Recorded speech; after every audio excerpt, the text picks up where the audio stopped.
സ്തോത്രം. ഹല്ലേലൂയ.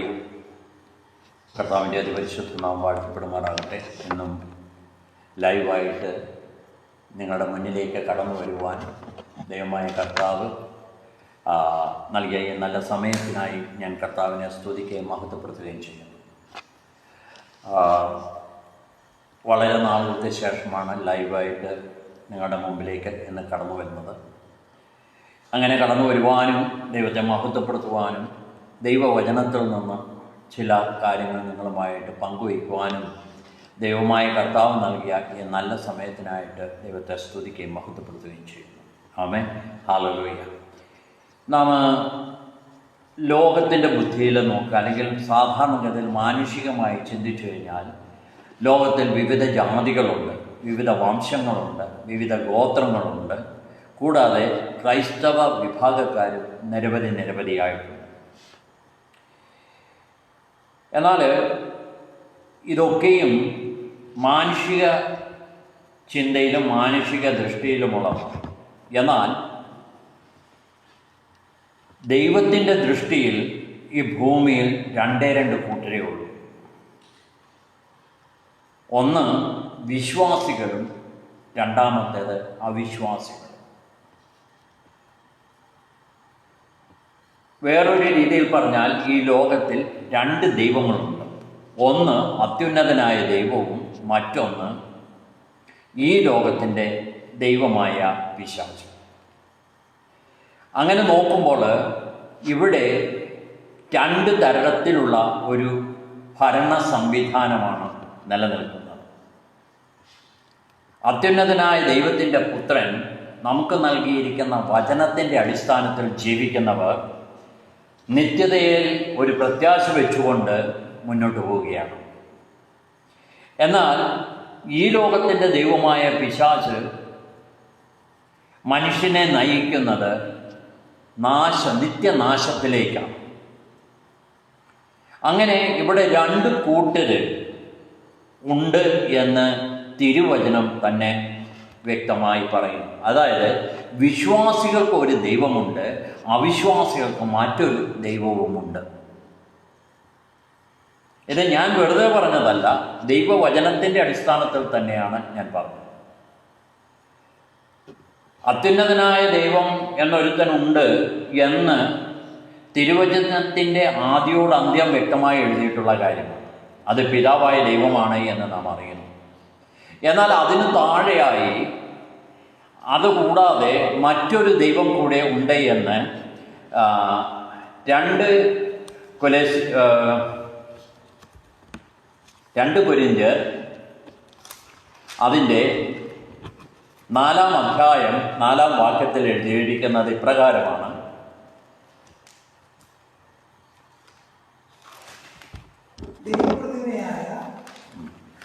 ദൈവപ്രതിമയായ ക്രിസ്തുവിന്റെ തേജസ്സുള്ള സുവിശേഷം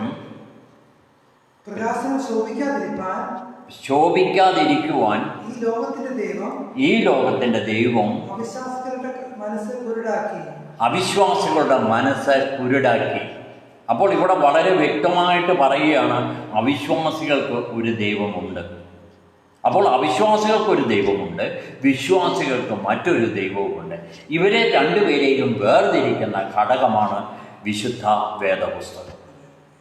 ഈ വിശുദ്ധ വേദപുസ്തകം അനുസരിച്ച്, അല്ലെങ്കിൽ അതിൽ പറഞ്ഞിരിക്കുന്നതനുസരിച്ച് യേശുക്രിസ്തുവിനെ അനുകരിക്കുമ്പോൾ അവൻ പിതാവിൻ്റെ സന്നിധിയിൽ എത്തിച്ചേരുന്നു. യേശുക്രിസ്തു തന്നെ പറഞ്ഞത് എന്താണ്? എന്നിൽ കൂടെ അല്ലാതെ ആർക്കും പിതാവിൻ്റെ അടുക്കൽ എത്തുവാൻ സാധിക്കുകയില്ല എന്ന് പറയും. അപ്പോൾ യേശുക്രിസ്തു അരുളി ചെയ്ത എല്ലാ കൽപ്പനകളും അങ്ങനെ തന്നെ അനുസരിക്കുന്നവരാണ് നിത്യതയിൽ പ്രവേശിക്കുന്നത്. അല്ലാതെ നാം എന്തു ചെയ്താലും ദൈവമക്കളാണ് എന്ന് സ്വയം പറഞ്ഞ് എന്തെങ്കിലും ചെയ്താൽ നിത്യജീവനിൽ പ്രവേശിക്കുവാൻ സാധിക്കുകയില്ല എന്ന് വളരെ വ്യക്തമായി തിരുവചനം എഴുതിയിട്ടുള്ളതിനാൽ എനിക്കും അതങ്ങനെ പറയുവാൻ പറ്റുകയുള്ളൂ. എനിക്ക് ഈ ലോകത്തുള്ള ഒരു മനുഷ്യനെയും തൃപ്തിപ്പെടുത്തുവാൻ വേണ്ടിയിട്ട് അവരുടെ ആഗ്രഹമനുസരിച്ചൊരു വചനം പറയുവാൻ എനിക്ക് നിയമമില്ല. എനിക്കുള്ള നിയമം ഈ പുസ്തകത്തിൽ, ഈ വിശുദ്ധ പുസ്തകത്തിൽ അല്ലെങ്കിൽ ഈ പരിശുദ്ധ പുസ്തകത്തിൽ ഈ ദൈവവചനത്തിൽ എന്തു പറഞ്ഞിരിക്കുന്നുവോ അത് നിങ്ങളോട് പറയുകയും നിങ്ങളെ അതനുസരിച്ച് ആ കർത്താവിൻ്റെ ഉപദേശമനുസരിച്ച് ജീവിക്കുവാൻ ഉപദേശിക്കുകയുമാണ് എനിക്കുള്ള ജോലി. ഇവിടെ ഞാൻ പറഞ്ഞു, വിശ്വാസികൾക്കൊരു ദൈവമുണ്ട്, അവിശ്വാസികൾക്ക് ഒരു ദൈവമുണ്ട്. നാം വചനത്തിൽ നിന്ന് അത് കണ്ടു കഴിഞ്ഞു. 2 കൊരിന്ത്യർ 4:4 അത് വളരെ വ്യക്തമായി എഴുതിയിട്ടുണ്ട്. ദയവായിട്ട് ഈ പ്രസംഗം കേൾക്കുന്നവരെ ഇവിടെ പറയുന്ന ഈ വചനഭാഗങ്ങളോ ഒന്ന് കുറിച്ചു വെച്ച് പിന്നെ ഒന്ന് റെഫർ ചെയ്തിരുന്നുവെങ്കിൽ ഏറ്റവും നന്നായിരുന്നു. ആമേൻ, ഹല്ലേലൂയ. അപ്പോൾ ഇവിടെ 2 കൊരിന്ത്യർ 4:4 പറഞ്ഞിരിക്കുന്നത് അവിശ്വാസികളുടെ ഒരു ദൈവത്തെക്കുറിച്ച് പറഞ്ഞിരിക്കുന്നു. ആമേൻ. ഇനിയും യേശുക്രിസ്തു അതിനെക്കുറിച്ച് പറഞ്ഞിരിക്കുന്ന ഒരു വചനം യോഹന്നാന്റെ സുവിശേഷം 8-ാം അധ്യായം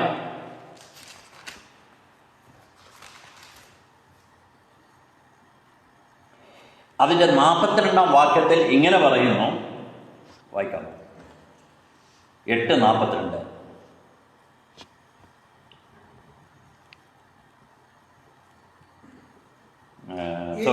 സോറി 8-ാം അധ്യായം അതിൻ്റെ 44-ാം വാക്യം.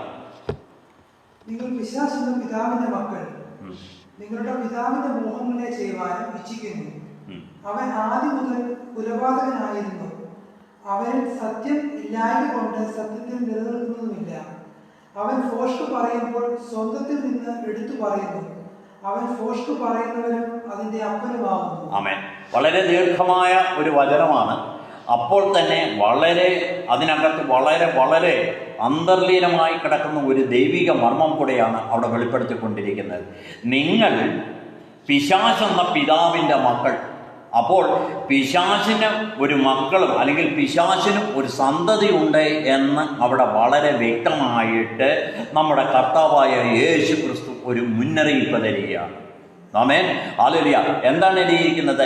നിങ്ങൾ പിശാചെന്ന പിതാവിൻ്റെ മക്കൾ, നിങ്ങളുടെ പിതാവിൻ്റെ മോഹങ്ങളെ ചെയ്യുവാനും ഇച്ഛിക്കുന്നു. എന്താണ് പിതാവിൻ്റെ മോഹങ്ങൾ? പിശാച് എന്ന പിതാവിൻ്റെ മോഹങ്ങൾ എന്തായിരുന്നു? അവന് ദൈവത്തോട് സമനായിട്ട് ദൈവത്തെ പോലെയാകണം. ദൈവത്തിന് കൊടുക്കുന്ന അല്ലെങ്കിൽ മനുഷ്യരും മറ്റ് സകല ജീവജാലങ്ങളും ദൈവത്തിന് കൊടുക്കുന്ന മഹത്വം എങ്ങനെയാണോ അതുപോലെ ഒരു മഹത്വം ഇവനും ലഭിക്കണം എന്നുള്ളത് കൊണ്ട് അവൻ എന്ത് ചെയ്തു? അവനും ദൈവത്തോട് സമനാകുവാൻ തക്കവണ്ണം ഹല്ലേലൂയ പദ്ധതികൾ ആവിഷ്കരിക്കുകയും അതനുസരിച്ച് പ്രവർത്തിക്കുകയും ചെയ്തു. അതുകൊണ്ടാണ് യേശുക്രിസ്തു പറയുന്നത്, അവൻ ആദ്യം മുതൽ കൊലപാതകനാകുന്നു. കൊലപാതകൻ എന്ന് പറഞ്ഞാൽ അവൻ ദൈവത്തിൽ നിന്ന് മനുഷ്യനെ പിടിച്ചകറ്റുന്ന ഒരു സ്വഭാവമുള്ളവനായിരുന്നു. അങ്ങനെ അവൻ കൊലപാതകനായിരുന്നു എന്നു മുതൽ, ആദ്യം മുതൽ. ഇവിടെ നാം ആദ്യം മുതൽ എന്ന് പറയുമ്പോൾ നാം ചിന്തിക്കേണ്ട ഒരു കാര്യം, ഈ ഭൂമിയുടെ ആരംഭം മുതലല്ല, ഈ മനുഷ്യ സൃഷ്ടിയുടെ ആരംഭം മുതലല്ല, അതിനു മുമ്പും അവൻ കള്ളൻ തന്നെയായിരുന്നു, നുണ പറയുന്നവനായിരുന്നു, ഭോഷ്ക് പറയുന്നവനായിരുന്നു. നിങ്ങൾ പിശാചെന്ന പിതാവിൻ്റെ മക്കൾ, നിങ്ങളുടെ പിതാവിൻ്റെ മോഹങ്ങളെ ചെയ്യുവാനും ഇച്ഛിക്കുന്നു. അവൻ ആദ്യം മുതൽ കൊലപാതകൻ ആയിരുന്നു.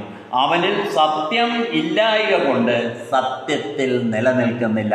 അപ്പോൾ ഈ പിശാചെന്ന പിതാവിനുള്ള ഒരു പ്രത്യേകത, അവനിൽ സത്യം ഒരിക്കലും ഉണ്ടായിട്ടില്ല, അവനിൽ സത്യമില്ല, അതുകൊണ്ട് അവൻ സത്യത്തിൽ നിലനിൽക്കുന്നുമില്ല. എന്നാൽ സ്വർഗസ്ഥനായ പിതാവിനെ കുറിച്ച് പറയുന്നത് ഏക സത്യദൈവമായ നിന്നെയും, അതായത് സ്വർഗത്തിലായിരിക്കുന്ന അത്യുന്നതനായ ദൈവം മാത്രമാണ് സത്യദൈവം. അവൻ സത്യത്തിൽ മാത്രമേ നിലനിൽക്കുന്നുള്ളൂ. അവന് ഭോഷ്ക് പറയേണ്ട കാര്യമില്ല. അങ്ങനെയുള്ള ഒരു ദൈവത്തെ ആരാധിക്കുന്നവർക്കായിട്ട്, അങ്ങനെയുള്ള ദൈവത്തെ നമസ്കരിക്കുന്നവർക്ക് വേണ്ടിയിട്ട് അവരെ ഓർത്ത് ഞാൻ ദൈവത്തെ സ്തുതിക്കുകയും മഹത്വപ്പെടുത്തുകയും ചെയ്യുന്നു. ഹല്ലേലൂയ. അപ്പോൾ ഇവിടെ വീണ്ടും പറയുന്നത് എന്താണ്? അവനിൽ സത്യം ഇല്ലായ്ക കൊണ്ട് സത്യത്തിൽ നിലനിൽക്കുന്നില്ല. അവനിൽ ഒരു സത്യവുമില്ല. അവൻ വായെടുത്താൽ നുണ മാത്രമേ പറയുള്ളൂ. എന്താ ചില സഭകളും അങ്ങനെയാണ്, വായെടുത്താൽ നുണയെ പറയുള്ളൂ. ഹല്ലേലൂയ. ഞാൻ ആ ഭാഗത്തേക്കൊന്നും കടക്കുന്നില്ല. എങ്കിലും എന്നെ കേൾക്കുന്ന ചിലർക്കെങ്കിലും ഞാൻ പറഞ്ഞതിൻ്റെ ആ അർത്ഥം മനസ്സിലായി എന്ന് ഞാൻ വിചാരിക്കുന്നു. അങ്ങനെ മനസ്സിലായവർക്കായിട്ട് ഞാൻ ദൈവത്തെ സ്തുതിക്കുകയും നന്ദി പറയുകയും ചെയ്യുന്നു. അവൻ ഭോഷ്ക് പറയുന്നവനും അതിൻ്റെ അപ്പനുമാകുന്നു എന്ന് പറഞ്ഞാൽ ഇനി അതിൽ കൂടുതലൊന്നും പറയുവാനില്ല. അവനിൽ ഭോഷ്ക് പറച്ചിൽ മാത്രമേ ഉള്ളൂ. അവൻ കള്ളം മാത്രമേ പറയുള്ളൂ. അവനിൽ അതിൽ നിന്ന് വ്യത്യസ്തമായിട്ട് ഒരു സത്യം പറയുവാനും അവന് സാധിക്കുകയില്ല. പക്ഷെ ഒരു പ്രത്യേകത എന്താണെന്നറിയാമോ? അവൻ കള്ളം പറയുമ്പോൾ, അവൻ ഭോഷ്ക് പറയുമ്പോൾ സ്വന്തത്തിൽ നിന്ന് പറയുന്നു. സ്വന്തത്തിൽ നിന്ന് പറയുന്നു എന്ന് പറഞ്ഞാൽ അതിൻ്റെ ശരിയായ പരിഭാഷ പറയുന്നത് അവൻ ഭോഷ്ക് പറയുമ്പോൾ സത്യമാണ് എന്ന് തോന്നുന്നു. ആർക്കും തോന്നും. നമ്മളൊരു കള്ളം പറയുമ്പോൾ അത് നമുക്ക് കള്ളമായിട്ട് തോന്നിയില്ല. അവൻ പറയുന്നത് സത്യമാണെന്ന് തോന്നുകയുള്ളൂ. നോക്കുക, ഒരു ഉൽപ്പത്തി പുസ്തകത്തിലെ 3-ാം അധ്യായത്തിൽ നാം വായിക്കുന്നത്, അവൻ വളരെ തന്മയത്തോടു കൂടി ഹവ്വയുടെ അടുക്കൽ വന്നേച്ച് ചോദിക്കുന്നത് എന്താണ്? ഈ തോട്ടത്തിലെ എല്ലാ പഴങ്ങളും തിന്നരുത് എന്ന് ദൈവം കൽപ്പിച്ചിട്ടുണ്ടോ എന്ന് വളരെ ഒരു കൺഫ്യൂഷൻ വരുത്തത്തക്ക രീതിയിലാണ് അവൻ ചോദിച്ചു കൊണ്ടിരുന്നത്. അങ്ങനെ ചോദിച്ചു. അവസാനം എന്തായി?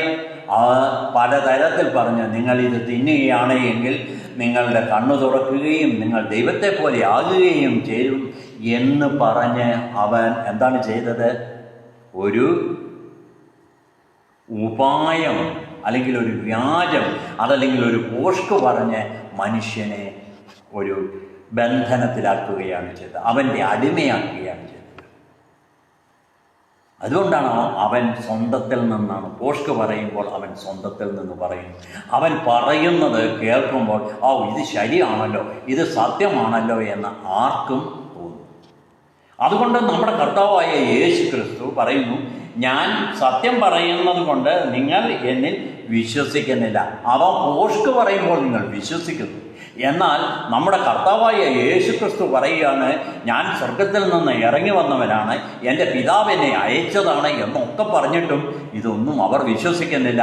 അതേസമയം ഈ കർത്താവ് പറഞ്ഞതിനെതിരായിട്ട് ഭോഷ്കായിട്ട് വേറെ ഒരുത്തൻ പറഞ്ഞു കഴിഞ്ഞാൽ അതിൽ വിശ്വസിക്കുകയും ചെയ്യുന്നു. ഹല്ലേലൂയ. എന്നെ കേൾക്കുന്ന എൻ്റെ പ്രിയപ്പെട്ടവരെ, നിങ്ങൾ ആരിലാണ് വിശ്വസിക്കുന്നത്? സ്വർഗത്തിൽ നിന്ന് ഇറങ്ങി വന്ന പിതാവായ ദൈവം മാനവജാതിയുടെ രക്ഷയ്ക്ക് വേണ്ടി അയച്ച തൻ്റെ ഏകജാതനായ പുത്രനിലാണോ, അതോ ഭോഷ്ക് പറയുന്ന പിശാചെന്ന പിതാവിലാണോ നിങ്ങൾ വിശ്വസിക്കുന്നത്? ഇതെങ്ങനെയാണ് അറിയുന്നത്? നിങ്ങൾ ആരിൽ വിശ്വസിക്കുന്നു? കാരണം രണ്ടുപേരും പറയുന്നു ദൈവമാണ് എന്ന് പറയുന്നു. അത്യുന്നതനായ ദൈവം ഞാൻ ദൈവമാകുന്നു എന്ന് പറയുന്നു. അതുപോലെ തന്നെ പിശാചും പറയുന്നു ഞാൻ ദൈവമാകുന്നു എന്ന് പറയുന്നു. അത്യുന്നതനായ ദൈവം അടുത്തുകൂടാനാവാത്ത പ്രകാശത്തിൽ വസിക്കുന്നവനും ആരും കണ്ടിട്ടില്ലാത്തവനും കാണാൻ സാധിക്കാത്തവനുമാണ് എന്ന് 1 തിമോത്തിയോസ് അതിൻ്റെ 6-ാം അധ്യായം 15-ാം വാക്കിൽ എഴുതിയിരിപ്പോൾ ഇവനും പറയുന്നു എന്നെ ആർക്കും കാണാൻ സാധിക്കത്തില്ല, ഇവൻ സ്വയം മറയ്ക്കുന്ന ദൈവമാണ്. ഹല്ലേലൂയ. യെഹെസ്കേൽ പ്രവചനം അതിൻ്റെ 28 എഴുതിയിരിക്കുന്നു, നീ സ്വയം മറയ്ക്കുന്ന കെരൂബ് ആയിരുന്നു എന്നല്ല, നീ സ്വയം മറയ്ക്കുന്ന കെരൂബ് ആകുന്നു എന്ന്. നമ്മുടെ ചിന്തയിൽ ഈ പിശാച് എന്ന് പറയുന്നത് ഒരു മനുഷ്യരൂപമാണ് എന്നൊക്കെ ചിന്തിക്കുന്നുണ്ടെങ്കിലും അതങ്ങനെയല്ല എന്നാണ് പരിശുദ്ധ വേദപുസ്തകം പറയുന്നത്. അവൻ ഒരു കെരൂബാകുന്നു. കെരൂബ് സാധാരണഗതിയിൽ അതിനെ താരതമ്യപ്പെടുത്തുവാനുള്ള ഒരു മൃഗങ്ങളും ഒരു പക്ഷികളും എവിടെയില്ല, ഇന്ന് ലോകത്തിലില്ല. അതുകൊണ്ട് അവൻ്റെ ആകാരത്തെക്കുറിച്ച് നമുക്ക് വലിയ നിശ്ചയമൊന്നുമില്ല. എങ്കിലും നമുക്ക് കിട്ടുന്ന അല്പമായ അറിവ്, ശലോമോൻ്റെ ദേവാലയത്തിൽ അവിടെ കെരൂബിൻ്റെ ഒരു രൂപം വെച്ചിരുന്നു. അതിൻ്റെ ചിറകുകളുടെ വീതി ഇങ്ങനെ കൈ വിരിച്ചു പിടിച്ചു കഴിഞ്ഞാൽ അതിൻ്റെ വീതി ഏതാണ്ട് 10 മുഴം നീളമായിരുന്നു. അപ്പോൾ 10 മുഴം നീളമുള്ള ചിറകുകളുള്ള അജാനുബാഹുവായ ഈ ജീവിയെ കണ്ടാൽ ഒരു മനുഷ്യനും പിന്നെ ജീവിച്ചിരിക്കില്ല.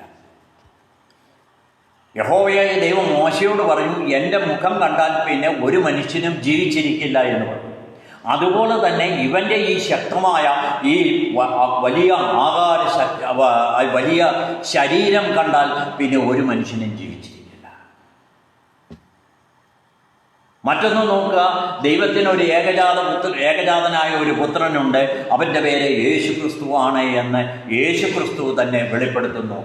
യോഹന്നാന്റെ സുവിശേഷം 17-ാം അധ്യായത്തിൽ ഇങ്ങനെ പറയുന്നു, ഏകസത്യ ദൈവമായ നിന്നെയും നീ അയച്ചിരിക്കുന്ന യേശുക്രിസ്തുവിനെ അറിയുന്നത് തന്നെ നിത്യജീവൻ. അവൻ അതേ രീതിയിലാണ് അവനും പറയുന്നത്. അവനും ഒരു പുത്രനുണ്ട്, ആ പുത്രൻ്റെ പേര് എതിർക്രിസ്തു. ഹല്ലേലൂയ. എനിക്ക് തോന്നുന്നത് അത് മത്തായിയുടെ സുവിശേഷം അവൻ എതിർക്രിസ്തു ആണ് എന്നും അവൻ എങ്ങനെയാണ് വരുന്നതെന്നും യേശുക്രിസ്തു തന്നെ മത്തായിയുടെ സുവിശേഷം 24-ാം വാക്യത്തിൽ എഴുതിയിട്ട് 24-ാം അധ്യായത്തിൽ എഴുതിയിട്ടുണ്ട്. ഒന്ന് നോക്കാമോ?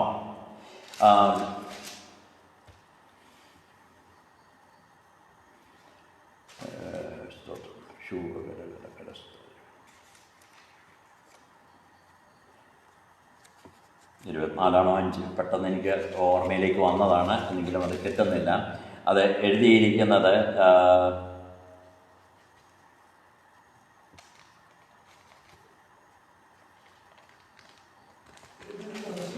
24 അതിൻ്റെ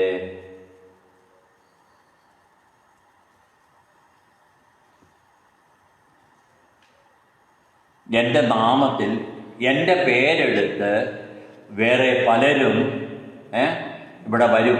എൻ്റെ പേരെടുത്ത് എന്നാണ് അതിൻ്റെ തുടക്കമെന്ന് എനിക്ക് തോന്നുന്നു. എൻ്റെ പേരെടുത്ത് അനേകം എതിർ ക്രിസ്തുക്കൾ ഇവിടേക്ക് വരും. അതാ എങ്ങനെയാണ് അത് എഴുതിയിരിക്കുന്നത്? അതേതാ വചനം ഒന്ന് പറയാമോ? 24. ഓക്കെ. ഞാൻ ക്രിസ്തു എന്ന് പറഞ്ഞ് അനേകർ എൻ്റെ പേരെടുത്ത് വന്ന പലരെയും തെറ്റിക്കും. നോക്കുക, എത്ര ക്ലിയർ ആയിട്ടാണ് അവിടെ എഴുതിയിരിക്കുന്നത്. എൻ്റെ പേരെന്താണ്? യേശുവിൻ്റെ, കർത്താവിൻ്റെ വിളിപ്പേര് യേശു എന്നാണ്. ആ യേശു എന്ന പേരെടുത്തും കൊണ്ട് ഞാൻ ക്രിസ്തുവാണ്, ആ വരുന്നവൻ ക്രിസ്തുവാണ് എന്ന് പറഞ്ഞ് അനേകരെ തെറ്റിക്കും എന്ന് നാം ഈ കാലഘട്ടത്തിലാണ്.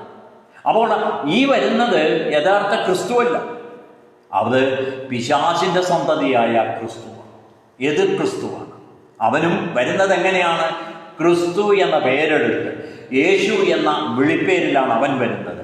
പക്ഷേ ഈ യേശു ക്രിസ്തു പഠിപ്പിച്ച കൽപ്പനകൾക്കും ഉപദേശങ്ങൾക്കും നേരെ വിപരീതമായിട്ടത്രേ അവൻ പറയുന്നത്. ഹല്ലേലൂയ. നോക്കുക, അപ്പോൾ ഇവരെ തമ്മിൽ, അതായത് അത്യുന്നതനായ ദൈവത്തിൻ്റെ പുത്രനായ യേശു ക്രിസ്തുവിനെയും പിശാചിൻ്റെ പുത്രനായ എതിർക്രിസ്തുവിനെയും വേർതിരിച്ചറിയുവാൻ നമുക്ക് ദൈവത്തിൽ നിന്നൊരു കൃപ ആവശ്യമാണ്. ആ കൃപയ്ക്ക് വേണ്ടി പ്രാർത്ഥിക്കേണ്ട സമയം അതിക്രമിച്ചിരിക്കുകയാണ്. അത് പ്രാർത്ഥിക്കുമ്പോഴാണ് ഇതിനെ വിവേചിച്ചറിയുവാൻ വേണ്ടിയിട്ട് നമുക്ക് കൃപ ലഭിക്കുന്നത്, അല്ലെങ്കിൽ പരിശുദ്ധാത്മാവിൻ്റെ ഒരു കൃപ നമ്മുടെ മേൽ പകരുന്നത്. ആമേൻ. ഹല്ലേലൂയ. ഇവിടെ നാം ചിന്തിക്കേണ്ട മറ്റൊരു കാര്യം,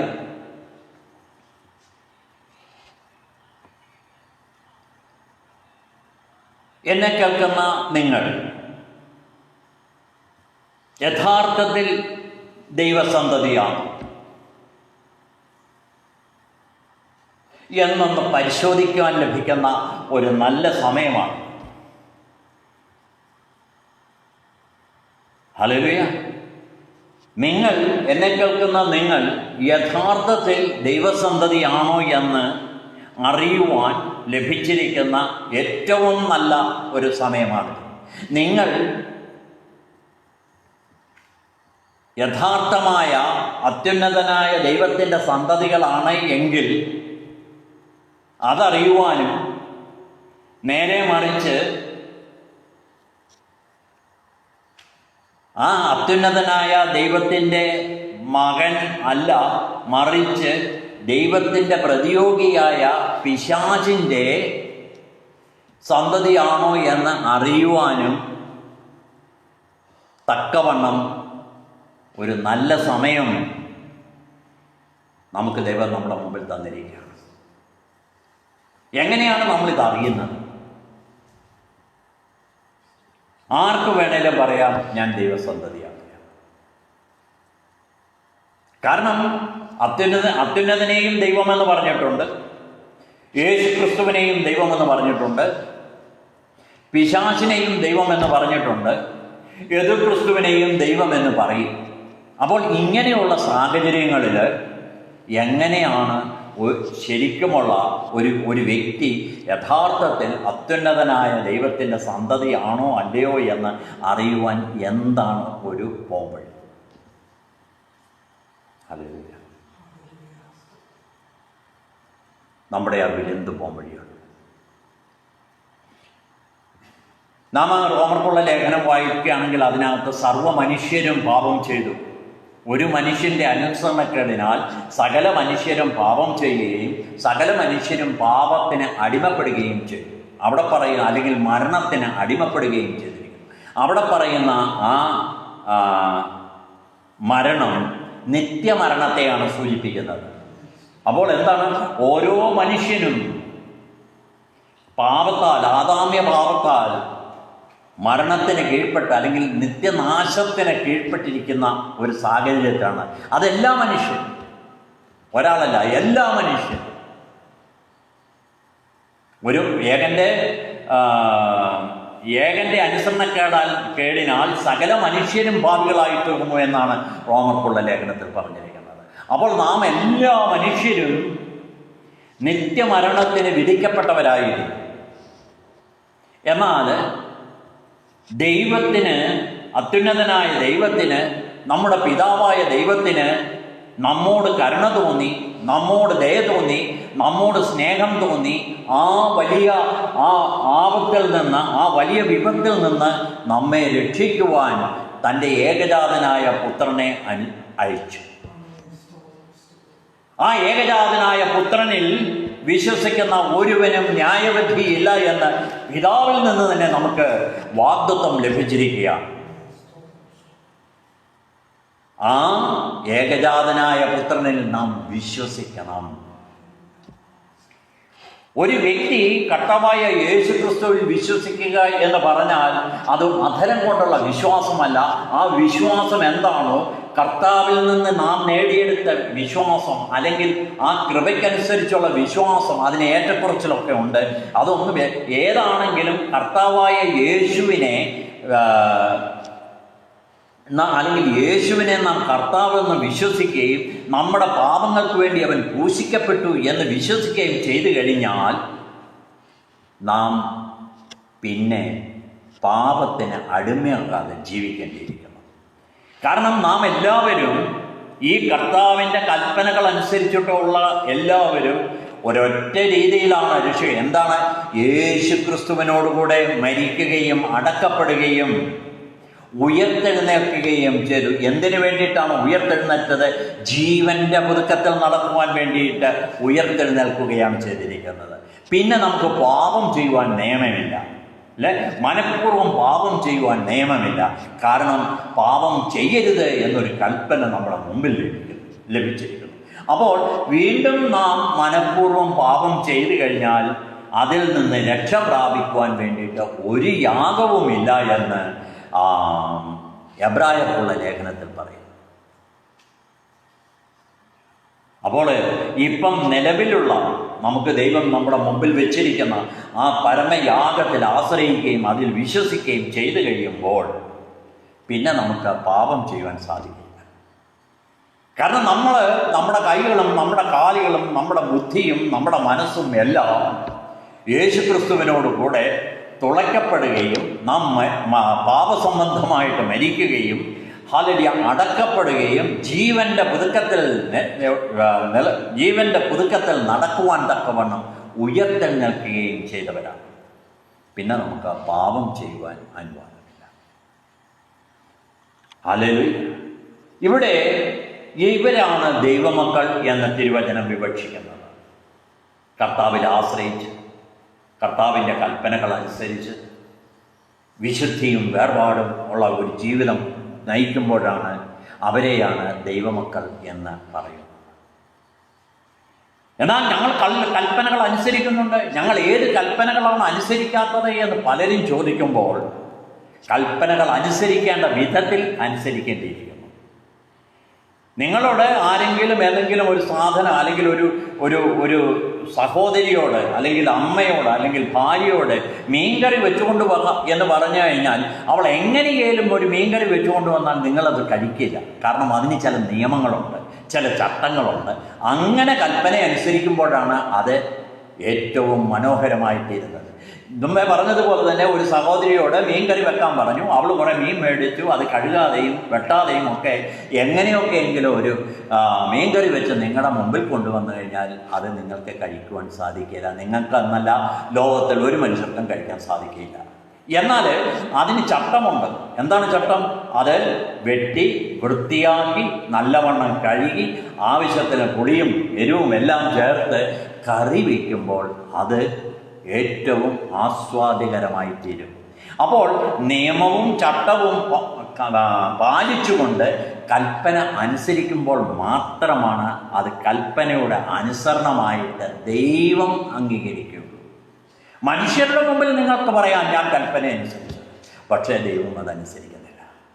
നിങ്ങൾ യേശുക്രിസ്തുവിനോട് ക്രൂശിക്കപ്പെട്ട നിങ്ങൾ പിന്നെയും പാപം ചെയ്യുമ്പോൾ നിങ്ങൾ യേശുക്രിസ്തുവിനെ വീണ്ടും ക്രൂശിക്കുന്നവനായി തീരുകയാണ് ചെയ്യുന്നത്.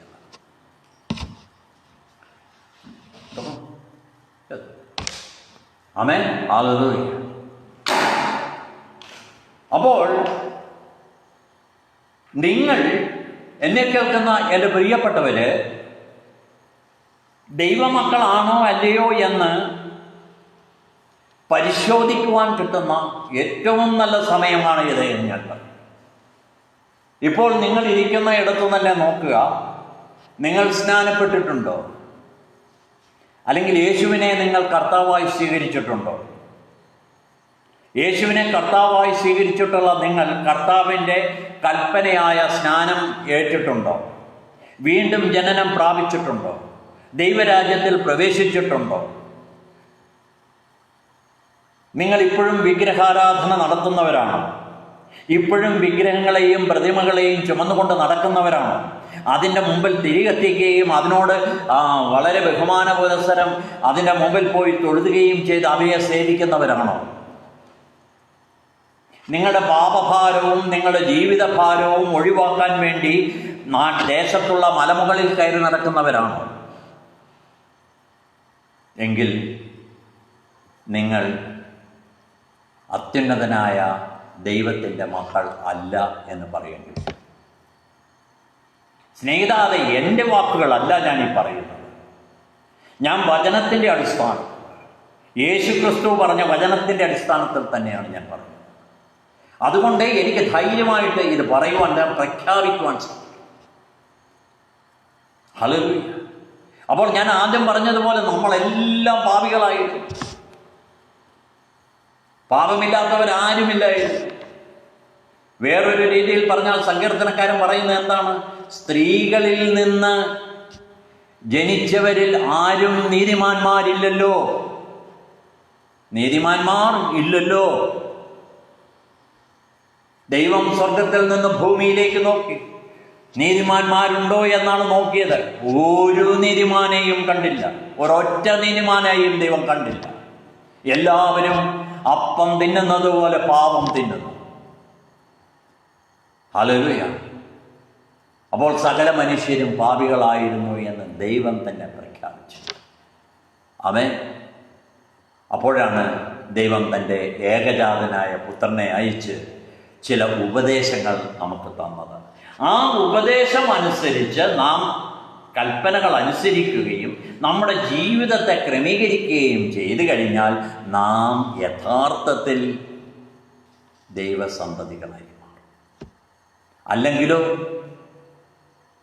ആ പഴയ പിശാചിൻ്റെ സന്തതികളായിട്ട് നാം തുടരുകയാണ്. കാരണം ദൈവത്തിൻ്റെ കൽപ്പനകൾ ഒന്നും അനുസരിച്ചിരിക്കുന്നില്ല. ഏത് കാരണത്താലാണോ മനുഷ്യൻ പാപിയായി തീർന്നത്, ഏത് കാരണത്താലാണോ മനുഷ്യൻ മരണത്തിന് അടിമപ്പെട്ടത്, അത് തന്നെയാണ് ഇപ്പോഴും നിങ്ങൾ തുടരുന്നതെങ്കിൽ നിങ്ങൾ ദൈവമക്കളായിട്ടില്ല. നിങ്ങൾ പിശാചെന്ന പിതാവിൻ്റെ സന്തതികളാണ്. അവൻ പറഞ്ഞ കള്ളത്തരത്തിലും അവൻ പറഞ്ഞ ഭോഷ്കിലും വിശ്വസിച്ച് നിങ്ങൾ നിങ്ങളുടെ ജീവിതത്തെ പാരമ്പര്യത്തിൻ്റെ കെട്ടിൽ നിങ്ങൾ മുക്കിക്കളയുകയാണ് ചെയ്യുന്നത്. നിങ്ങൾക്ക് സ്വർഗരാജ്യത്തിൽ പ്രവേശനം ലഭിക്കുകയില്ല.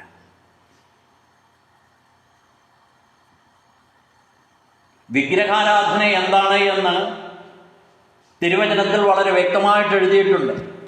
അത് ചെയ്യരുത് എന്നും എഴുതിയിട്ടുണ്ട്. അത് ചെയ്യുന്നവനെ 1000 തലമുറ വരെ ഞാൻ ശിക്ഷിക്കുമെന്നും എഴുതിയിട്ടുണ്ട്. അതൊന്നും മനസ്സിലാക്കാതെ, അതൊന്നും ഗ്രഹിക്കാതെ ഇന്നും വിഗ്രഹങ്ങളെ നമസ്കരിച്ച് നടക്കുന്ന ഒരു സഭാ കെട്ടുറപ്പിലാണ് ഇന്ന് പലരും ജീവിക്കുന്നത്. അത് ദൈവസഭയാണ് എന്ന് പറയുവാൻ സാധിക്കില്ല. അത് ശരിക്കും പറഞ്ഞാൽ പിശാചിൻ്റെ സഭയാണ്. ഹല്ലേലൂയ. അപ്പോൾ എന്താണ്, നമ്മളെല്ലാവരും പാപികളായിരുന്നു. ആ പാപികളായിരുന്ന നമ്മൾ എങ്ങനെയാണ് ദൈവമക്കളായത്? നമ്മൾ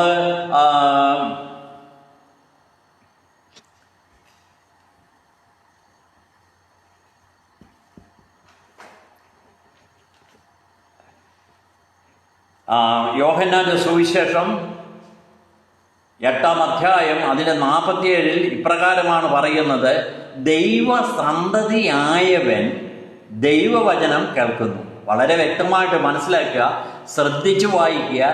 ദൈവസന്തതി ആയവൻ. നമ്മളെല്ലാം പിശാചിൻ്റെ അധീനതയിലും പിശാചിൻ്റെ ബന്ധനത്തിലും കിടന്നതാണ്. അവിടുന്ന് ക്രിസ്തു നമ്മെ സ്വതന്ത്രരാക്കി. സ്വാതന്ത്ര്യത്തിനായി ക്രിസ്തു നമ്മെ സ്വതന്ത്രരാക്കി. ഇനി നാം അവൻ്റെ അടിമത്തത്തിൽ കഴിയേണ്ടവരല്ല, മറിച്ച് നാം ക്രിസ്തുവിൽ സ്വതന്ത്രരായി ജീവിച്ച് ദൈവത്തിൻ്റെ കൽപ്പനകൾ അനുസരിച്ച് മുന്നോട്ട് പോകുവാൻ വേണ്ടിയിട്ട്, ദൈവത്തിൻ്റെ വചനം പ്രമാണിച്ച് മുന്നോട്ട് പോകുവാൻ വേണ്ടി തിരഞ്ഞെടുക്കപ്പെട്ട ജനമാണ്. അങ്ങനെയാണെങ്കിൽ അവരാണ് യഥാർത്ഥ ദൈവമക്കൾ. അതിൻ്റെ മറ്റു ഭാഗം വായിക്കുന്നത് ഇങ്ങനെയാണ്: നിങ്ങൾ, അവിടെ 2 കൂട്ടരാണ്. ഒന്ന് ദൈവസന്തതിയായവർ, മറ്റൊരാരാണ് ദൈവസന്തതി ആകാത്തവർ. അവരെക്കുറിച്ച് പറയുന്നത് എന്താണ്? നിങ്ങൾ ദൈവസന്തതി അല്ലായ്ക കൊണ്ട് കേൾക്കുന്നില്ല. എന്ത്? ദൈവവചനം കേൾക്കുന്നില്ല. കേൾക്കുക എന്ന് പറഞ്ഞു കഴിഞ്ഞാൽ ഈ ചെവി കൊണ്ട് കേൾക്കുക എന്നല്ല മനസ്സിലാക്കേണ്ടത്. അത് ദൈവവചനം കേട്ട് അനുസരിക്കുന്നവരെ കുറിച്ചാണ് പറഞ്ഞിരിക്കുന്നത്. ഹല്ലേലൂയ. അപ്പോൾ നാം ദൈവവചനം കേൾക്കുകയും അനുസരിക്കുകയും ചെയ്യുമ്പോൾ അവർ ദൈവസന്തതിയാകുകയാണ്. ഹല്ലേലൂയ. മറിച്ച് ദൈവസന്തതിയാകാത്തവർ ഒരാൾ പോലും ദൈവവചനം അനുസരിക്കുന്നില്ല. ഇതാണ് ദൈവസന്തതിയും പിശാചിൻ്റെ സന്തതിയെയും വേർതിരിക്കുന്ന ഒരു അതിര്. ആ അതിരാണ് ഈ വിശുദ്ധ വേദപുസ്തകം. ഈ വേദപുസ്തകത്തിൽ പറഞ്ഞിരിക്കുന്നതെല്ലാം സത്യവചനങ്ങളാണ്. യേശുക്രിസ്തുവിലൂടെ പറഞ്ഞിരിക്കുന്ന എല്ലാം സത്യവചനങ്ങളാണ്. ഞാൻ സത്യമാണ് നിങ്ങളോട് പറയുന്നത്, എന്നിട്ടും നിങ്ങൾ വിശ്വസിക്കുന്നില്ല. അപ്പോൾ നിങ്ങൾ ആരാണ്? നിങ്ങൾ പിശാചെന്ന പിതാവിൻ്റെ മക്കളാവും. വളരെ കട്ട് ആൻഡ് റൈറ്റ് ആയിട്ടാണ് പറഞ്ഞിരിക്കുന്നത്. കട്ട് ആൻഡ് ക്ലിയർ ആണ്. സംശയമുണ്ടോ? ഇവിടെ എഴുതിയിരിക്കുന്നത് ഒരിക്കൽ കൂടി ഞാൻ വായിക്കുകയാണ്. യോഹന്നാന്റെ സുവിശേഷം 8:47. ദൈവസന്തതിയായവൻ ദൈവവചനം കേൾക്കുന്നു, ദൈവസന്തതിയായവൻ ദൈവവചനം പ്രമാണിക്കുന്നു, ദൈവസന്തതിയായവൻ ദൈവവചനം അനുസരിക്കുന്നു. മറുചോദ്യമൊന്നുമില്ല. കർത്താവേ, ഞാൻ എന്തിനാണ് ഈ പോത്തുകുളത്തിൽ ചാടുന്നതെന്ന് അവൻ ചോദിക്കുന്നില്ല. കർത്താവേ, നീ എന്നോട് പറഞ്ഞു പോത്തുകുളത്തിൽ ചാടാൻ പറഞ്ഞു, ഞാൻ ചാടുന്നു. കർത്താവേ, നീ എന്നോട് പറഞ്ഞു ഈ പോത്തുവെള്ളത്തിൽ പോയി മുങ്ങുക, പിതാവിൻ്റെയും പുത്രൻ്റെയും പരിശുദ്ധാത്മാവിൻ്റെയും നാമത്തിൽ ഈ പോത്തുവെള്ളത്തിൽ പോയി മുങ്ങുക എന്ന് പറഞ്ഞപ്പോൾ ഞാനത് ചെയ്തു. അതുകൊണ്ട് ഞാൻ ദൈവസന്തതിയായി. ഹല്ലേലൂയ. ഇല്ല, അത് പോത്തുകുളമാണ്, ഞാൻ വിശുദ്ധ ജലത്തിൽ മാത്രമേ സ്നാനമേൽക്കൂ എന്ന് പറഞ്ഞ് ഇതുപോലെ ഒരു കപ്പിനകത്ത് 1/2 ഗ്ലാസ് വെള്ളം കൊണ്ടുവന്ന് തലയിൽ ഒഴിച്ചാൽ അത് സ്നാനമാകുകയില്ല, ഒഴിക്കലാണ്, തളിക്കലാണ് ആകുക. സ്നാനം എന്ന് പറഞ്ഞാൽ ഇംഗ്ലീഷിൽ പറയുന്നത് ഇമേഴ്സ് ചെയ്യുക, നിമഗ്നനാകുക, വെള്ളത്തിൽ നിമഗ്നനാകണം. നിങ്ങളെ കുഴിച്ചിടുന്നത് എന്താണ്?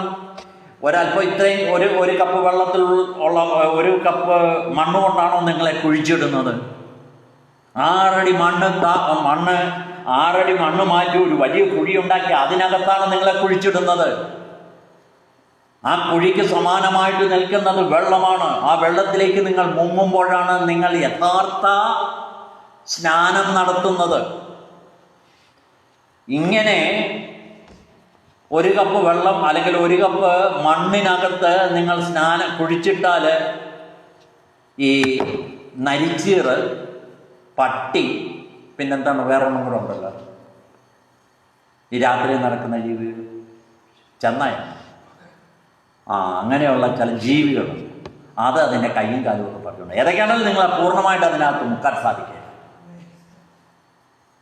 അപ്പോൾ ആ ബാക്കി ഭാഗം, പുറത്തിരിക്കുന്ന ഭാഗമൊക്കെ കടിച്ചു പറിച്ചു കൊണ്ടുപോകും. ഹല്ലേലൂയ. അപ്പോൾ ദൈവത്തിൻ്റെ സ്നാനം ദൈവത്തിൻ്റെ കൽപ്പനയാണ്, അത് ഏറ്റെടുക്കേണ്ടതാണ്. അത് അങ്ങനെ ആ സ്നാനം കൽപ്പന പ്രകാരമുള്ള സ്നാനമേൽക്കുമ്പോൾ മാത്രമേ നിങ്ങൾക്ക് പുനരുത്ഥാനവും ലഭിക്കുകയുള്ളൂ. യേശു പറഞ്ഞത് എന്താണ്? എനിക്ക് മറ്റൊരു സ്നാനം കൂടി ഏൽക്കുവാനുണ്ട്, ആ സ്നാനം കഴിയുവോളം ഞാൻ എൻ്റെ ഉള്ളിൽ തന്നെ ഞെരുങ്ങുന്നു എന്നാണ് പറഞ്ഞിരിക്കുന്നത്. കാരണം എന്താണ്? കർത്താവ് ദൈവകൽപ്പന അനുസരിച്ച് ഒരു സ്നാനമേറ്റു, ഇനി മറ്റൊരു സ്നാനമുണ്ട്. ഏതാണത്?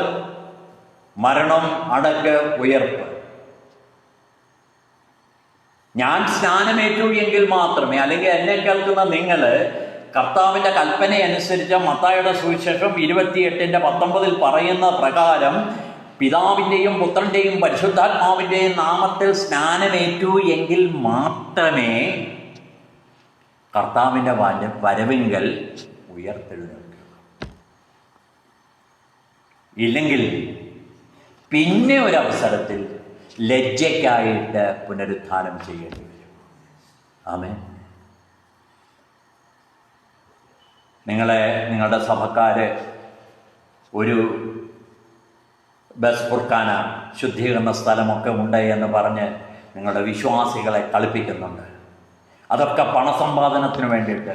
അവരുടെ മരണം കഴിഞ്ഞിട്ട് 1 വർഷം, 2 വർഷം, 3 വർഷം, 10 വർഷം കഴിഞ്ഞാലും 50 വർഷം കഴിഞ്ഞാലും, ഞാൻ തമാശ പറയുന്നില്ല, എൻ്റെ അമ്മ മരിച്ചിട്ടിപ്പോൾ ഏതാണ്ട്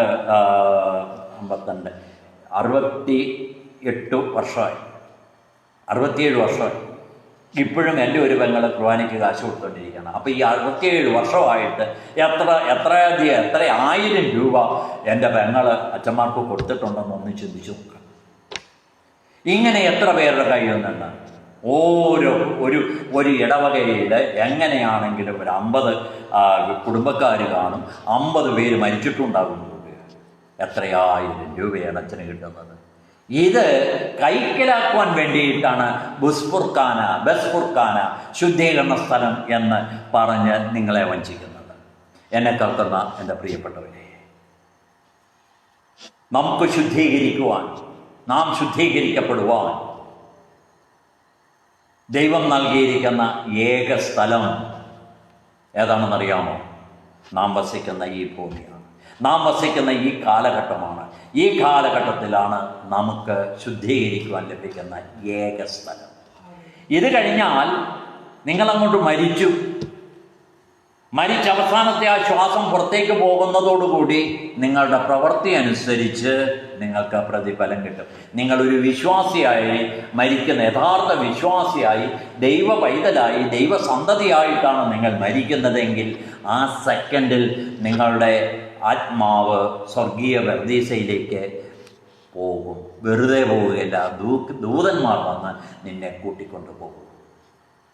മറിച്ച് സ്വന്തം ഇഷ്ടപ്രകാരം കർത്താവിൻ്റെ എതിരായിട്ട് ഏതെങ്കിലും രീതിയിലൊരു സ്നാനം നടത്തി, ഏതെങ്കിലും ഒരു പേരിനൊരു പരിപാടികളൊക്കെ നടത്തി ദൈവത്തെ ആരാധിക്കേണ്ടതിടത്ത് വിഗ്രഹങ്ങളെ നമസ്കരിക്കുകയും അങ്ങനെ പ്രതിമകളെ നമസ്കരിക്കുകയും ഒക്കെ ചെയ്യുന്ന നിങ്ങൾ മരിച്ചാൽ ആ അവസാനത്തെ ശ്വാസം നിങ്ങളിൽ നിന്ന് പോകുന്നതോടുകൂടി നിങ്ങൾ യാതനാ സ്ഥലത്തേക്കാണ് പോകുന്നത്. ഇതിനിടയിൽ ഒരു ശുദ്ധീകരണ സ്ഥലവുമില്ല സഹോദരങ്ങളെ, ഒരു ശുദ്ധീകരണ സ്ഥലങ്ങളില്ല. നിങ്ങളെ നാശത്തിൽ വിടുവാൻ വേണ്ടിയിട്ട് സാത്താൻ കൊണ്ടുവന്നിരിക്കുന്ന ഒരു ഉപായമാണ് ശുദ്ധീകരണ സ്ഥലം. അല്ലെങ്കിൽ അതിന് ബൈബിളിൽ ഒരു തെളിവ് വേണം. ബൈബിളിൽ അങ്ങനെ ഒരു വാക്കുപോലുമില്ല. ശുദ്ധീകരിക്കുവാൻ, സ്വയം ശുദ്ധീകരിക്കുവാൻ, നിങ്ങൾക്ക് സ്വയം ശുദ്ധീകരിക്കുവാൻ ഈ ഭൂമിയിൽ ലഭിച്ചിരിക്കുന്ന ഏക സ്ഥലം നാം ജീവിക്കുന്ന ഈ കാലഘട്ടവും ഈ ജീവിതവുമാണ്.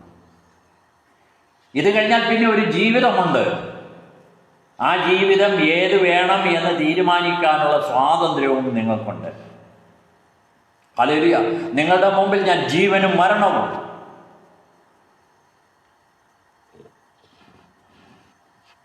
ശാപവും അനുഗ്രഹവും വെച്ചിരിക്കുന്നു എന്നതിന് ആകാശത്തെയും ഭൂമിയെയും കൊണ്ട് ഞാൻ സാക്ഷി പറയും, സാക്ഷി നിർത്തിയിരിക്കുന്നു. എന്താണ് അങ്ങനെ പറയുവാൻ കാരണം? ഹല്ലേലൂയ. നിങ്ങൾ തിരഞ്ഞെടുക്കുന്നതിനൊരു സാക്ഷി വേണം. ദൈവം മനുഷ്യന് സ്വാതന്ത്ര്യം കൊടുത്തിരിക്കണം. ഇതെല്ലാം നിങ്ങളുടെ ദൈവം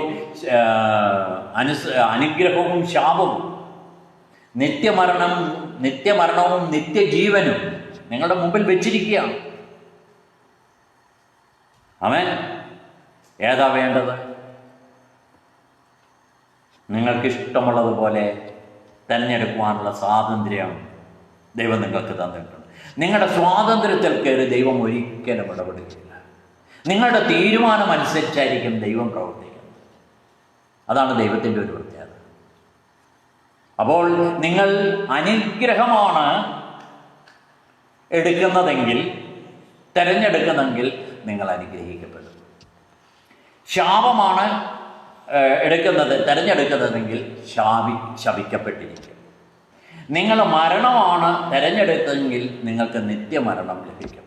നിങ്ങൾ ജീവനാണ് തിരഞ്ഞെടുക്കുന്നതെങ്കിൽ നിത്യജീവൻ നിങ്ങൾക്ക് കിട്ടും.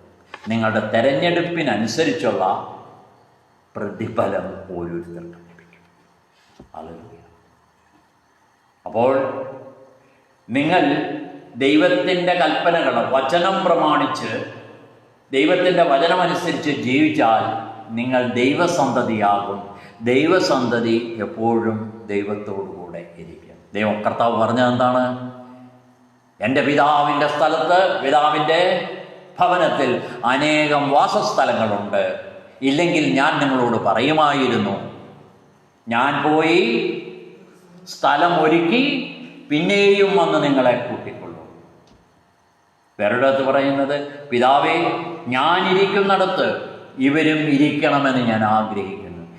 ഈ ഞാൻ ആരാണ്? കർത്താവായ യേശു ക്രിസ്തു പറയുകയാണ്, ഞാൻ ഇരിക്കുന്നിടത്ത് ഇവരും ഇരിക്കണമെന്ന് ആഗ്രഹിക്കുന്നു എന്ന് പറഞ്ഞാൽ കർത്താവിൻ്റെ ശിഷ്യന്മാർ, കർത്താവിൻ്റെ കൽപ്പനകൾ അനുസരിക്കുന്ന എല്ലാവരും ശിഷ്യന്മാരാണ്. കർത്താവിൻ്റെ മക്കളെ അല്ലെങ്കിൽ ദൈവസന്തതികൾ എന്ന് പറയുന്നവരെല്ലാം കർത്താവിൻ്റെ ശിഷ്യന്മാരാണ്. ആ കർത്താവ് ഇരിക്കുന്നിടത്ത് തന്നെയായിരിക്കും നാമും ഇരിക്കുന്നത്. നമുക്ക് അങ്ങനെ നാം എന്ന് പറഞ്ഞു കഴിഞ്ഞാൽ വായിക്കുന്നവരല്ല, ആ ദൈവവചനം പ്രമാണിക്കുന്നവർക്ക് അവൻ ഒരുക്കിയിരിക്കുന്നത് ആ പുത്രനെ ലഭിച്ചിരിക്കും, പുത്രൻ്റെ വലതുഭാഗത്ത് തന്നെയാണ്. ഓ ജീസസ്, നോക്കുക, നാം ദൈവസന്തതിയാകയാൽ നമുക്ക് വളരെയധികം അനുഗ്രഹങ്ങൾ വെച്ചിട്ടുണ്ട്. നമ്മുടെ ആ മനോഭാവം, ആ മത്സര മനോഭാവം, ദൈവത്തോടുള്ള മത്സര മനോഭാവം ഉള്ളതുകൊണ്ട് നമുക്ക് ദൈവമക്കളാകുവാൻ സാധിക്കാതെ ഇപ്പോഴും ഞാൻ പിശാചിന്റെ കീഴിലേ ജീവിക്കുകയുള്ളൂ, എന്നെ തല്ലണ്ടമ്മാവാ, ഞാൻ നന്നാകില്ല എന്ന് പറഞ്ഞിട്ടുള്ള അതേ അവസ്ഥയിലുള്ളവരാണ് ഇന്ന് ക്രൈസ്തവ വിഭാഗത്തിൽ അധികവുമുള്ളത്. ഹല്ലേലൂയ. അവർക്ക് പിശാച് എന്ന പിതാവിൻ്റെ മക്കളാകുന്നു എന്ന് യേശു ക്രിസ്തു തന്നെ വളരെ വ്യക്തമായിട്ട് പറഞ്ഞിരിക്കുകയാണ്. സഹോദരങ്ങളെ, ദൈവം കൃപയാൽ നൽകിയിരിക്കുന്ന ഈ രക്ഷ നഷ്ടപ്പെടാതെ ഒരു പിഞ്ചു കുഞ്ഞിനെ കയ്യിൽ സൂക്ഷിക്കുന്നത് പോലെ ഹല്ലേലൂയ സൂക്ഷിക്കുവാൻ നാം ബാധ്യസ്ഥരാണ്. ഹല്ലേലൂയ. ഈ രക്ഷ രത്നത്തേക്കാൾ വിലയേറിയതാണ്. ഈ രക്ഷ ഈ ലോകത്തിലെ സകല മഹത്വത്തെക്കാളും വിലയേറിയതാണ്. ഈ ആത്മാവിൻ്റെ രക്ഷ നഷ്ടപ്പെടുത്തി കഴിഞ്ഞാൽ നിങ്ങളെ രക്ഷിക്കുവാൻ മറ്റൊരു യാഗവും ഇല്ല എന്ന് നാം ഓർത്തിരിക്കണം. അപ്പോൾ വീണ്ടും ആ ഭാഗം പറയുന്നത് ഇങ്ങനെയാണ്: ദൈവസന്തതിയായവൻ ആരാണ്? ദൈവസന്തതിയായവൻ ദൈവവചനം പ്രമാണിക്കുന്നു. നിങ്ങൾ ദൈവസന്തതി അല്ലായക കൊണ്ട്, അല്ലെങ്കിൽ ഇതുവരെയും ദൈവസന്തതികളാകാത്തത് കൊണ്ട് വചനം പ്രമാണിക്കുന്നില്ല. അപ്പോൾ പിന്നെ നിങ്ങൾ ആരാണ്? പിശാചെന്ന പിതാവിൻ്റെ മക്കൾ. നിങ്ങൾ അവൻ്റെ മോഹം ചെയ്യുവാൻ ആഗ്രഹിക്കുന്നു. എന്താണ് അവൻ്റെ മോഹം? ആ പിശാച് എങ്ങനെയേലും ദൈവത്തോട് സമനായിട്ട് ദൈവത്തിന് ലഭിക്കുന്നത് പോലെയുള്ള ഒരു വണക്കവും ആരാധനയും നമസ്കാരവും ഒക്കെ അവൻ ആഗ്രഹിക്കുന്നുണ്ട്. അതിനു വേണ്ടിയിട്ട് നിങ്ങളെ മാറ്റി നിർത്തിയിരിക്കണം. ആ പിശാചിനെയാണ് നിങ്ങൾ ആരാധിക്കുന്നത്. ആ പിശാചിനെയാണ് നിങ്ങൾ നമസ്കരിക്കുന്നത്. നിങ്ങളൊരു വിഗ്രഹത്തിൻ്റെ മുമ്പിൽ പോയി നിന്ന് നമസ്കരിച്ച് എൻ്റെ അമ്മേ, എൻ്റെ അപ്പ എന്ന് പറയുമ്പോൾ നിങ്ങൾ ആ പിശാചിനെയാണ്, അതാരാണ് അവിടെ കൊണ്ടുവച്ചത്? അവനെയാണ് നമസ്കരിക്കുന്നത്. സ്വർഗത്തിലെങ്കിലും ഭൂമിയിലെങ്കിലും ഭൂമിക്ക് താഴെ വെള്ളത്തിലെങ്കിലുമുള്ള യാതൊന്നിൻ്റെയും പ്രതിമയരുത് എന്ന് കൽപ്പിച്ച ദൈവം പ്രതിമ ഉണ്ടാക്കി വയ്ക്കുമോ? പ്രതിമ ഉണ്ടാക്കുവാൻ വേണ്ടിയിട്ട് തൻ്റെ ശരീരം ഏതെങ്കിലും തുണിക്കഷ്ണത്തിൽ ഒട്ടിച്ചു കൊടുക്കുമോ? ഏതെങ്കിലും ഒരു സ്ത്രീ വന്നു കഴിഞ്ഞപ്പോൾ മുഖം തുടച്ചു കഴിഞ്ഞപ്പോൾ, വെറോണിക്ക മുഖം തുടച്ചു കഴിഞ്ഞപ്പോഴത്തേനെ ആ ഛായ അതിൽ പതിഞ്ഞു എന്ന് പറയുന്നു. അങ്ങനെ ദൈവം ചെയ്യുമോ? ആ ദൈവമാണോ സത്യദൈവം എന്ന് പറയുന്നത്? ഹല്ലേലൂയ. അതെങ്ങനെയാണ്? ഞാൻ പുക വലിച്ചുകൊണ്ട് എൻ്റെ മക്കളോട് പറയുകയാണ് നീ പുക വലിക്കരുത് എന്ന് പറയുന്നതിന് തുല്യമല്ലേ? മദ്യപാനിയായ അപ്പൻ മക്കളോട് പറയണ മക്കളെ മദ്യം നല്ലതല്ല, അത് നീ കഴിക്കരുത് എന്ന് പറയുന്നതിനോട് തുല്യമല്ലേ? എൻ്റെ കർത്താവ്, എൻ്റെ ദൈവം സത്യദൈവമാണ്, അവനൊരു വാക്കേ ഉള്ളൂ. ഹല്ലേലൂയ. സ്തോത്രം. അതുകൊണ്ട് എന്നെ കേൾക്കുന്ന എൻ്റെ പ്രിയപ്പെട്ടവരെ, ഇന്ന് ഈ രാത്രി നിങ്ങൾക്ക്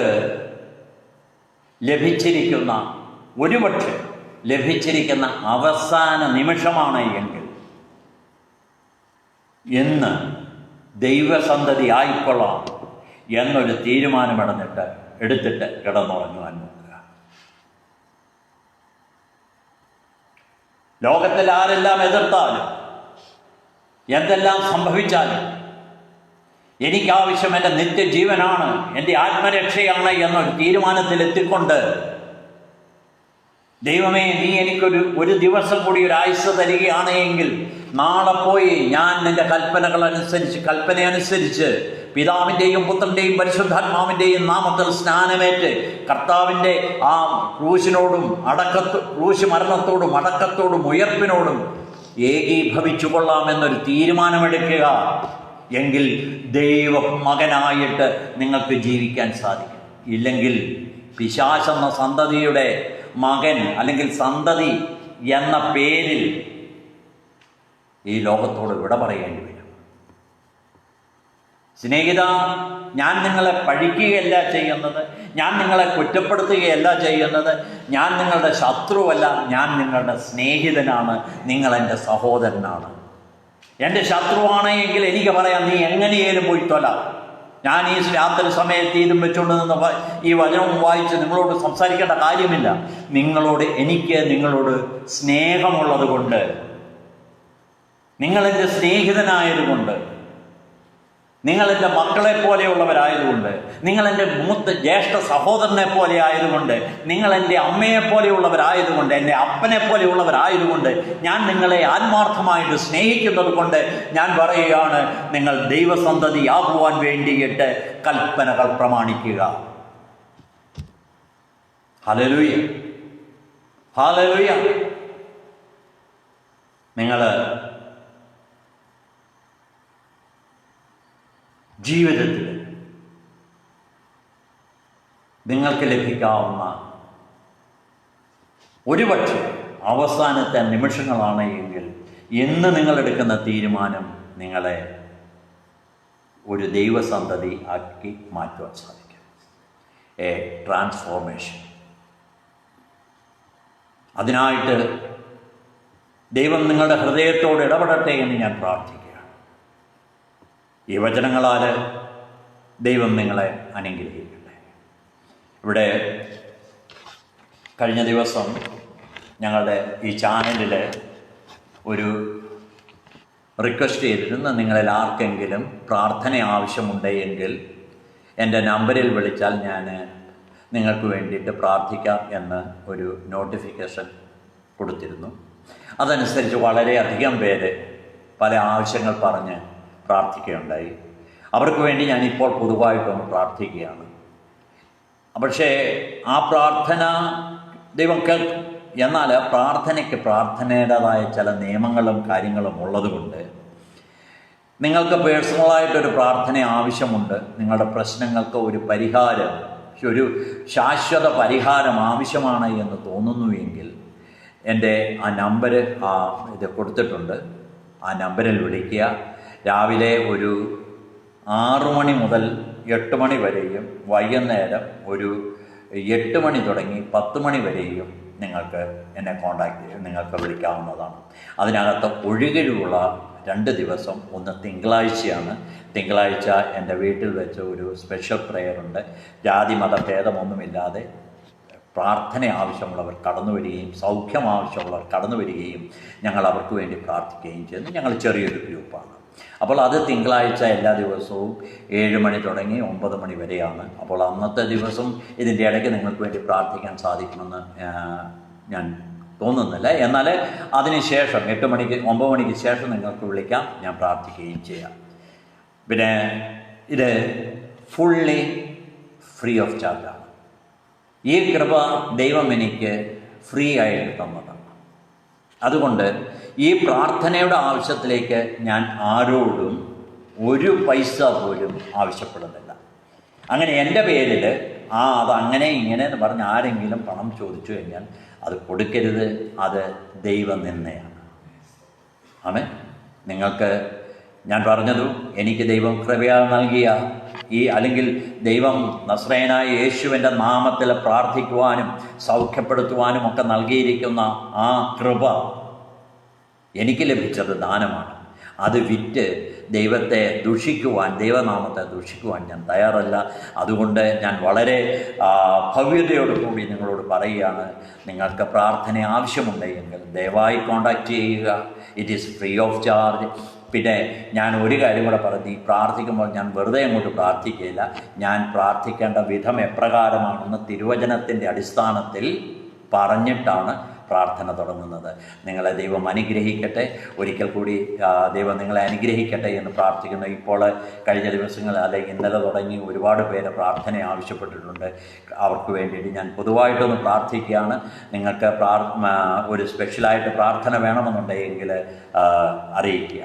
ഞാൻ തീർച്ചയായിട്ടും നിങ്ങൾക്ക് വേണ്ടിയിട്ട് പ്രാർത്ഥിക്കാം. എൻ്റെ ഫോൺ നമ്പർ, വാട്സാപ്പ് നമ്പർ കൊടുത്തിട്ടുണ്ട്. ആമേൻ. ഹല്ലേലൂയ. നമുക്കൊരു നിമിഷം പ്രാർത്ഥിക്കാം.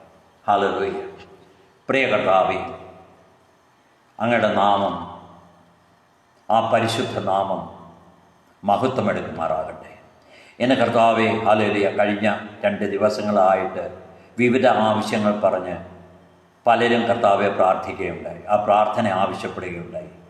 കർത്താവെ, അവർക്ക് വേണ്ടിയിട്ട് ഇന്ന് അങ്ങയുടെ സന്നിധിയിൽ ഇടിവിൽ നിന്ന് അടിയൻ പ്രാർത്ഥിക്കുന്നു. കർത്താവെ, അവരുടെ ആവശ്യങ്ങൾ അവരെക്കാൾ കൂടുതൽ നല്ലവണ്ണം അറിയുന്ന എൻ്റെ കർത്താവെ, അവർക്ക് വേണ്ടിയിട്ട് കർത്താവ് ഒന്ന് പ്രവർത്തിക്കണമേ എന്ന് പ്രാർത്ഥിക്കുന്നു. അവിടുന്ന് ഞങ്ങളുടെ ദൈവവും ഞങ്ങളുടെ കർത്താവുമായി സ്വർഗത്തിൽ ഞങ്ങൾക്ക് വേണ്ടി പക്ഷാപാതം ചെയ്യുന്ന കർത്താവാകിയാൽ നന്ദിയോടെ സ്തുതിക്കുന്നു. ഞങ്ങളെക്കുറിച്ച് ഞങ്ങൾക്കറിയാവുന്നതിൽ കൂടുതൽ, ഞങ്ങളുടെ ഭാവിയെക്കുറിച്ച് ഞങ്ങളെക്കാൾ കൂടുതൽ അറിയാവുന്ന അങ്ങയാകിയാൽ അങ്ങയുടെ കരങ്ങളിലേക്ക് ഞങ്ങൾ സമർപ്പിച്ച് പ്രാർത്ഥിക്കുകയാണ്. ആ ജനങ്ങളെ കർത്താവെ അനുഗ്രഹിക്കണേ. പ്രാർത്ഥന ആവശ്യപ്പെട്ട ഓരോരുത്തരെയും കർത്താവിൻ്റെ കരങ്ങളിൽ തരുന്നു. അവരോട് മനസ്സലിഞ്ഞ് കർത്താവെ അവരോട് കൃപ കാണിച്ച് അവരുടെ ആവശ്യങ്ങൾ സാധിച്ചു കൊടുക്കണമേ എന്ന് കർത്താവെ അങ്ങയോട് പ്രാർത്ഥിക്കുന്നു. അവിടുത്തെ നാമം മഹത്വമെടുത്തിരിക്കാൻ സ്തോത്രം ചെയ്യുന്നു. യേശു ക്രിസ്തുവിൻ്റെ നാമത്തിൽ തന്നെ. ആമേൻ. ഹല്ലേലൂയ. എല്ലാവരെയും ദൈവം അനുഗ്രഹിക്കട്ടെ. വീണ്ടും കാണുവോളം നമുക്ക് കർത്താവിൻ്റെ ചിറകടിയിൽ